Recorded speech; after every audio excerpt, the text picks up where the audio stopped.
Working professional, আমার এটা একটা প্যাশন। এবং যেটা হচ্ছে যে সত্যি কথা বলতে বহু জায়গাতেই হয়তো আমি জিজ্ঞেস করেছিলাম করার জন্য, কিন্তু এই কোঅপারেশনটা পাইনি যেটা রিয়া ঘোষ একাডেমি আর ম্যামের থেকে পেয়েছি। মানে কথা বলেছি, ম্যামের শরীর খারাপ ছিল, স্টিল ওয়েট করেছি, ম্যাম কোনোদিনও কোনো কিছু মিসকমিটমেন্ট করেনি। এইটা একটা জিনিস যেটা আমার খুব ভালো লেগেছে।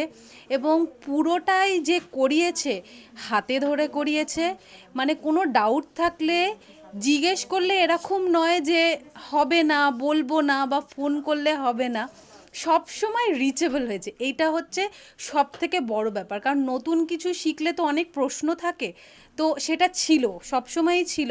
এবং কোনো সময় ডিসঅ্যাপয়েন্টেড হয়নি যে কল করেছি পাইনি, রেসপন্স পাইনি, সলিউশন পাইনি। এমনও হয়েছে হাতে ধরে, নিজের হাতে ধরে করেছে আমার সাথে, ঠিক আছে, মানে শিখিয়েছে, পুরো রীতিমতন শিখিয়েছে। আমি খুব খুশি। আজকে আমি ওকে সাজিয়েছি ঠিকই, কিন্তু the credit goes to Riya ma'am. একদম অসাধারণ, বেস্ট, পুরোটা একদম পারফেক্ট। বিপাশাকে কি দারুণ লাগছে, কি দারুণ ফুটিয়েছো, খুব সুন্দর কার্লস হেয়ার করেছো, অসাধারণ লাগছে।